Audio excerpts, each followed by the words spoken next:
একজন দৌড়াই এসে ঈদের দিন আজান দিয়ে ফেলছে। প্রতিদিন মুয়াজ্জিন সাহেবের জন্য চান্স পাই না, আজকে একটা ভালো চান্স পাই গেছি যে মুয়াজ্জিন সাহেবও নাই, কেউ নাই, মাইক পড়ে রয়েছে, একটা আজান দিয়ে দিছে। আচ্ছা, এই আজানটা দিলে এই আজানটা সুন্নত হয়েছে না বিদআত হয়েছে? বেদাত হয়েছে। তাহলে বোঝা যায় আজান দিয়ে ওই 5 ওয়াক্ত সালাতের আজান দেওয়ার মাধ্যমে সওয়াব হয়েছে, কল্যাণ লাভ হয়েছে। কিন্তু এই আজানটা দিয়ে লাভ হয়েছে না ক্ষতি হয়েছে? গুনাহ হয়েছে, দলালা হয়েছে, জাহান্নামে যাওয়ার রাস্তা পরিষ্কার হয়েছে। তাহলে বোঝা যায় কেউ আজান দিয়ে জান্নাতে যায়, কেউ আজান দিয়ে জাহান্নামেও যায়। কি বলেন? একই ইবাদত, একই আমল, একই জিনিস, এক জায়গায় দিয়ে জান্নাতি হয়ে গেল, আরেক জায়গায় দিয়ে জাহান্নামে যাওয়ার মাধ্যম হয়ে গেল। তাহলে বোঝা যায় কোন জায়গায় করলে হয় সুন্নত, কোন জায়গায় ছেড়ে দিলে হয় সুন্নত। আল্লাহ রাসূল সাল্লাল্লাহু আলাইহি ওয়াসাল্লাম জীবনে অসংখ্যবার দোয়া করছেন। নবী সাল্লাল্লাহু আলাইহি ওয়াসাল্লাম সারা দিনেই খালি দোয়া করতেন। আল্লাহ রাসূল সাল্লাল্লাহু আলাইহি ওয়াসাল্লাম যখন কিয়ামুল লাইলের জন্য উঠতেন, ওঠার সাথে সাথে আল্লাহ রাসূল সাল্লাল্লাহু আলাইহি ওয়াসাল্লামের দোয়া শুরু হয়ে যেত, আল্লাহুম্মা রাব্বা জিবরাইল ওয়া মিকাইল ওয়া ইসরাফিল ফাতিরাস সামাওয়াতি ওয়াল আরদ। এইভাবে নবী সাল্লাল্লাহু আলাইহি ওয়াসাল্লাম লম্বা দোয়া করা শুরু করতেন কিয়ামুল লাইলের জন্য উঠলে। ওই যে দোয়া শুরু, আবার সারা দিন প্রত্যেক ইবাদতের সাথে নবী সাল্লাল্লাহু আলাইহি ওয়াসাল্লাম দোয়া করতেন। আবার ঘুমাইতে গেলে ঘুমানোর সময়ও দোয়া করতে করতে ঘুমাইতেন। তাহলে নবী সাল্লাল্লাহু আলাইহি ওয়াসাল্লামের জীবনের কাজ শুরু হইতো, দিনের কাজটা শুরু হইতো দোয়ার মাধ্যমে, আবার রাত্রে শেষও হইতো ঘুমের আগে, কর্ম শেষ হইতো, আমল শেষ হইতো দোয়ার মাধ্যমে। সুবহানাল্লাহ। তাহলে পুরোটা দিন শুধু দোয়া চলতো, দোয়া চলতো না? আল্লাহ রাসূল সাল্লাল্লাহু আলাইহি ওয়াসাল্লাম ঘরে ঢুকতে দোয়া পড়তেন, ঘর থেকে বের হইতে দোয়া পড়তেন, টয়লেটে যাওয়ার আগে দোয়া পড়তেন, টয়লেট থেকে বের হইলে দোয়া পড়তেন। তারপরে নবী সাল্লাল্লাহু আলাইহি ওয়াসাল্লাম কাপড় পরিধান করার সময় দোয়া পড়তেন, কাপড় খোলার সময় দোয়া পড়তেন, ওযুর মধ্যে দোয়া পড়তেন, সালাতের মধ্যে দোয়া পড়তেন, সালাতের পরে দোয়া করতেন। সব সময় শুধু দোয়ার মধ্যেই থাকতেন। একজনের সাথে একজনের দেখা হলে দোয়া করতেন, আসসালামু আলাইকুম ওয়া রাহমাতুল্লাহ। আবার একজন দোয়া করলে জবাব দিতেন, ওয়া আলাইকুম আসসালাম ওয়া রাহমাতুল্লাহ। এগুলো তো দোয়া। এইভাবে সারাদিন দোয়ার মধ্যে থাকতেন।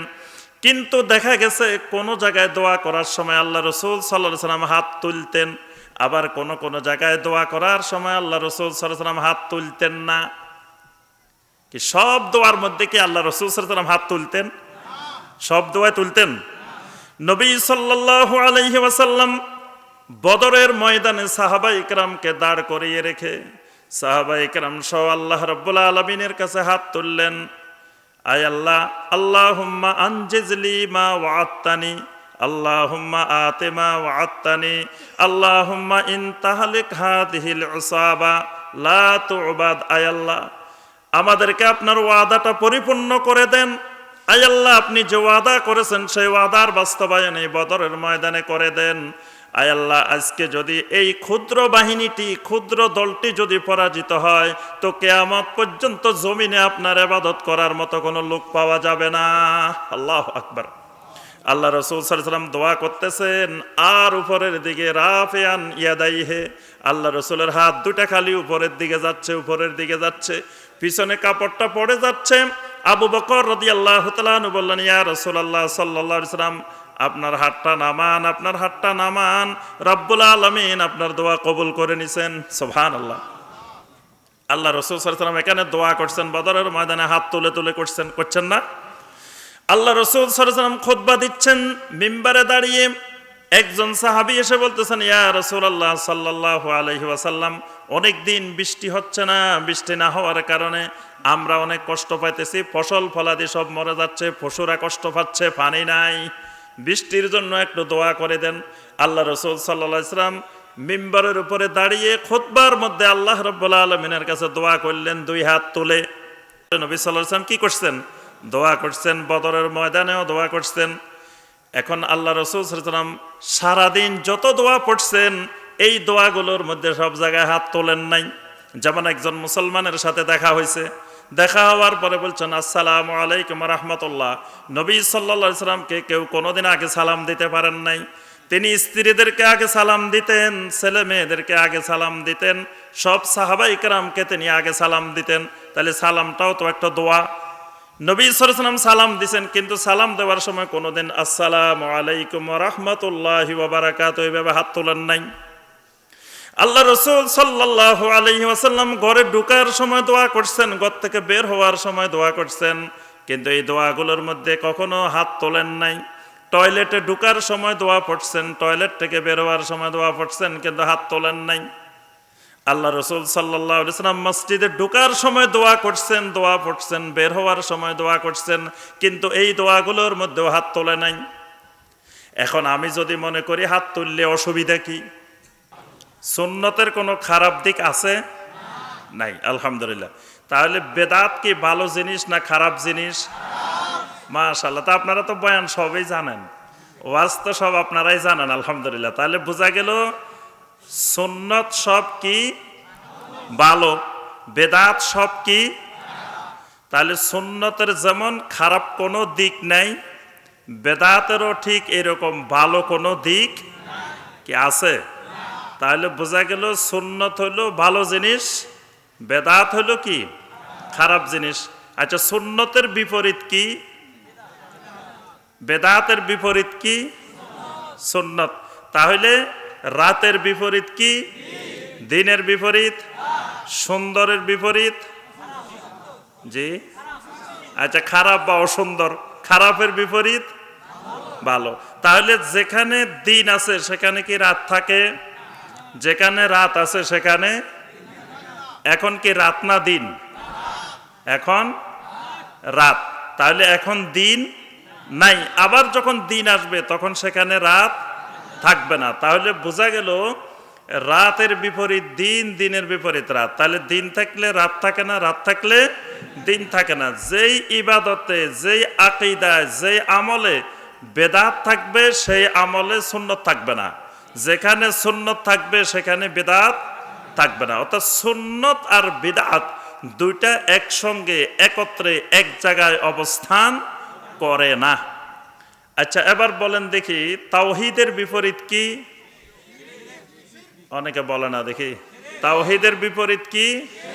শিরকের বিপরীত। ঈমানের বিপরীত। ঈমানের বিপরীত কি? ওরে ঈমানের বিপরীত অনেকে জানে না। ঈমানের বিপরীত কুফর। ঈমানের বিপরীত কি? কুফর। কুফরের বিপরীত এগুলা জানতে হবে, ভালো করে বুঝতে হবে যে ঈমানের বিপরীত কুফর, কুফরের বিপরীত। তাহলে ঈমান থাকলে তার ভিতরে কুফরি থাকবে না, কুফরি থাকলে তার ভিতরে ঈমান থাকবে না। তাওহীদ থাকলে তার ভিতরে শিরিক থাকবে না, শিরিক থাকলে তার ভিতরে তাওহীদ থাকবে না। তাহলে ঠিক একইভাবে সুন্নত থাকলে তার ভিতরে বেদাত থাকবে না, বেদাত থাকলে তার ভিতরে সুন্নত থাকবে না। আচ্ছা, যিনি সুন্নত মেনে চলেন, যিনি সুন্নতের অনুসারী তাকে কি বলা হয়? সুন্নি বা আহলুস সুন্নাহ। যারা সুন্নত মানেন এরা হলেন কি? আহলুস সুন্নাহ, সুন্নতের অনুসারী, সুন্নত মেনে চলেন। তাহলে যারা বেদাত মানেন তারা কি? মাশাআল্লাহ, দেখছেন এই স্টুডেন্ট তো খুবই মেধাবী। তাহলে আহলুস সুন্নাহ আর আহলুল বিদআহ, যারা সুন্নতের অনুসারী, যারা সুন্নত মেনে চলেন, সুন্নতকে ভালোবাসেন, সুন্নত ভিত্তিক জীবনযাপন করেন, তারা হলেন আহলুস সুন্নাহ। আর যারা বেদাতকে পছন্দ করেন, বেদাতকে ভালোবাসেন, বেদাত কেন্দ্রিক জীবনযাপন করেন, তাদের নাম হলো আহলুল বিদআহ। তাহলে আমরা কি আহলুস সুন্নাহ নাকি আহলুল বিদআহ? মাশাআল্লাহ, আল্লাহ রাব্বুল আলামিন আমাদের সবাইকে আহলুস সুন্নাহ হওয়ার তৌফিক দান করুন। আল্লাহ পাক আহলুল বিদআহ হওয়া থেকে আমাদের সবাইকে হেফাজত করুন। সম্মানিত ভাই ও বোনেরা, আমরা সুন্নত এবং বেদাতের আলোচনায় কয়েকটা দিক আলোচনা করার চেষ্টা করব ইনশাআল্লাহ। প্রথম দিক হলো সুন্নতের উপকারিতা, বেদাতের অপকারিতা। সুন্নত মানলে কি লাভ আর বেদাত করলে কি ক্ষতি, এই বিষয়টা প্রথমে একটু আলোচনা করব। এরপরে আমরা আলোচনা করব যে একটা ইবাদত বা একটা আকীদা, একটা আমল কেমনে সুন্নত হয়, কেমনে এটা বেদাত হয়ে যায়, এটা সুন্নত আর বেদাত নির্ণয় করার পদ্ধতিগুলা কয়েকটা সূত্র, যে এই পদ্ধতিতে এই সূত্রের ভিত্তিতে আমরা ঠিক করে নিতে পারবো যে এটা সুন্নত, এটা বেদাত। এরপরে আমরা সুন্নত বেদাতের কয়েকটি দৃষ্টান্ত আলোচনা করে আমার আলোচনা শেষ করব ইনশাআল্লাহ। তাহলে প্রথমে আসি আমরা যে সুন্নতের উপকারিতা এবং বেদাতের অপকারিতা। তাহলে সুন্নত পালন করলে কি হয়? লাভ হয় না ক্ষতি হয়? আর বেদাত করলে কি কোনো লাভ আছে? আছে। বেদাত করলে পকেটে কিছু টাকা আসে, জিলাপি আসে, আরো অনেক কিছু আসে, দুনিয়ার সাময়িক কিছু লাভ আসে, কিন্তু দিনের ক্ষেত্রে কোনো লাভ আসে না, বরং কি হয়? ক্ষতি হয়। এজন্য সুন্নত হলো উপকারী জিনিস। সুন্নত দুনিয়ার জন্য কল্যাণকর, আখিরাতের জন্য কল্যাণকর। বেদাতটা দুনিয়াবি বাস্তব দৃষ্টিতে সাময়িক উপকারিতা হলেও এটা মূলত ঈমানের জন্য, আমলের জন্য, দ্বীনের জন্য বেদাতটা ক্ষতিকর জিনিস। তাহলে আমরা কয়েকটা দিক তুলে ধরি যে সুন্নত পালন করলে জান্নাত পাওয়া যায়। কি পাওয়া যায়? জান্নাত পাওয়া যাবে। আর বেদাত পালন করলে, বেদাত মহব্বত করলে, বেদাতকে ভালোবাসলে, বেদাত ভিত্তিক জীবনযাপন করলে জাহান্নামে যাওয়া যায়। তাহলে সুন্নতের প্রতিফল, সুন্নতের সর্বশেষ গন্তব্যস্থল কোথায়? জান্নাত। আর বেদাতের গন্তব্যস্থল কোথায়? জাহান্নাম। আল্লাহ রসুল সাল্লাল্লাহু আলাইহি ওয়াসাল্লাম উম্মতকে এই বিষয়গুলো স্পষ্ট করে বারবার নির্দেশনা দিয়েছেন। আল্লাহ রসুল সাল্লাল্লাহু আলাইহি ওয়াসাল্লাম বলেন, কুল্লু উম্মতি ইয়াদখুলুনাল জান্নাহ ইল্লা মান আবা। কুল্লু উম্মতি, আমার সব উম্মত। কুল্লু মানে কি? সব। মাশাআল্লাহ, দেখছেন আরবিও সবাই জানে। কুল্লু মানে সব। কুল্লু উম্মতি ইয়াদখুলুনাল জান্নাহ, আমার সব উম্মত জান্নাতে প্রবেশ করবে। সুবহানাল্লাহ। ইল্লা মান আবা, তবে ওই উম্মতগুলো জান্নাতে যাবে না যেই উম্মতগুলো আমাকে অস্বীকার করে। যারা আমাকে অস্বীকার করে তারা জান্নাতে যাবে না। যারা আমার উম্মত তারা জান্নাতে যাবে।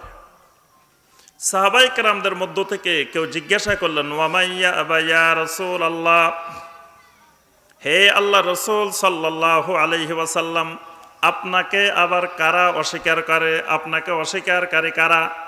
আপনার উম্মত আবার আপনাকে অস্বীকার করে জাহান্নামে যাবে, এরা কারা? আল্লাহ রসুল সাল্লাল্লাহু আলাইহি ওয়াসাল্লাম বললেন, মান আতাআনি দাখালাল জান্নাহ ওয়া মান আসানি ফাকাদ আবা। মান আতাআনি, আমার যেই উম্মত আমার আনুগত্য করবে, আমার হুকুম আহকাম আমি যা নিয়ে আসছি সেটাকে পছন্দ করবে, ভালোবাসবে, গ্রহণ করবে। যেটা আমি নিষেধ করি সেটা থেকে দূরে থাকবে। ওয়ামা আতাকুমুর রাসূলু ফাখুযুহু ওয়ামা নাহাকুম আনহু ফান্তাহু। আল্লাহ রসুল যা বলবেন তা গ্রহণ করবে, আল্লাহ রসুল যা নিষেধ করবেন সেটা থেকে দূরে থাকবে। এইরকম আনুগত্য যারা করবে, দাখালাল জান্নাহ, আমার ওই উম্মত জান্নাতে প্রবেশ করবে। সুবহানাল্লাহ। আল্লাহ পাক আমাদেরকে এরকম উম্মত হওয়ার তৌফিক দান করুন। ওয়ামান আসানি, আর যেই মানুষটা আমার সুন্নতের ইত্তেবা করে না, আমার সুন্নতের অনুসরণ করে না, ফাকাদ আবা, এই লোকটাই আমি নবীকে অস্বীকার করে। এই লোকটাই আমি নবীকে অস্বীকার করে। এই হাদিসের মধ্যে কয়েকটা বিষয় আল্লাহ রসুল সাল্লাল্লাহু আলাইহি ওয়াসাল্লাম ইঙ্গিত দিয়েছেন। প্রথম কথা হলো, আল্লাহ রসুল সাল্লাল্লাহু আলাইহি ওয়াসাল্লামের সুন্নত দুই রকমে পালন করতে হয়। কোন জায়গায় করার নাম সুন্নত, কোন জায়গায় না করার নাম সুন্নত। সব জায়গায় করার নাম সুন্নত না, সব জায়গায় ছেড়ে দেওয়ার নাম সুন্নত না। এই জন্য আল্লাহ রসুলের সুন্নতগুলা দুই ধরনের। কিছু সুন্নতের নাম হলো সুন্নতে ফেলিয়া, কিছু সুন্নতের নাম হলো সুন্নতে তারকিয়া। কোন জায়গায় করার নাম সুন্নত, কোন জায়গায় না করার নাম সুন্নত, দুটেই সুন্নত। এই জন্য সূরা আল হাসরের 7 নম্বর আয়াতে কারিমে আল্লাহ পাক কি বলছেন, ওয়ামা আতাকুমুর রাসূলু ফাখুযুহু, আমার রাসূল তোমাদের কাছে যা নিয়ে এসেছেন সেটা গ্রহণ করো, সেটা ধরো। ওয়ামা নাহাকুম আনহু ফান্তাহু, আমার রাসূল তোমাদেরকে যা থেকে নিষেধ করেছেন সেটা পরিহার করো, সেটা ছেড়ে দাও। তাহলে ছেড়ে দেওয়াটাও ফরজ, আবার ধরাটাও গ্রহণ করাটাও ফরজ। এজন্য সবসময় সব জায়গায় হ্যাঁ বলা যায় না, মাঝে মাঝে নাও বলতে হয়। কি বলেন? যা বলে যদি বলেন যে সব ঠিক, চিৎকার দিয়ে শ্রোতা বক্তা বলে, শ্রোতা কয় ঠিক ঠিক, যা বলে সব ঠিক, তাহলে সব ঠিক না, মাঝে মাঝে ব্যাঠিকও আছে। এজন্য সব ঠিক হইলে এটাও সুন্নত না, সব ব্যাঠিক হইলে এটাও সুন্নত না। কোন জায়গায় করলে সুন্নত, এটাকে বলা হয় সুন্নতে ফেলিয়া। কোন জায়গায় না করলে সুন্নত, এটার নাম সুন্নতে তারকিয়া। যেমন উদাহরণস্বরূপ বলেন, যেমন ধরেন 5 ওয়াক্ত সলাতের আজান, আপনাদের এদিকে 5 ওয়াক্ত সলাতের আজান হয় কিনা? হয় না? এই আজান দেওয়াটা কি? আজান দেওয়া সুন্নত। আচ্ছা, আপনাদের এদিকে জানাজার নামাজ হয় কিনা? জানাজার নামাজের আজান হয় কিনা? ঈদের নামাজ হয় কিনা? ঈদের নামাজের আজান হয় কিনা? তাহলে ঈদের নামাজ হয় বছরে 2 বার, কোনো আজান হয় না। জানাজার সলাত হয়, জানাজার সলাতে আজান হয় না। এরপরে ইস্তিসকার সলাত হয়, ইস্তিসকার সলাতে আজান হয় না। এরপরে সলাতুল কুসুফ হয়, চন্দ্রগ্রহণ সূর্যগ্রহণের নামাজ হয়, সেখানে কোনো আজান হয় না। তাহলে বোঝা গেল 5 ওয়াক্ত সলাতের মধ্যে আজান দেওয়ার নাম সুন্নত। 5 ওয়াক্ত ফরজ সলাতের মধ্যে আজান দিলে সুন্নত হয়।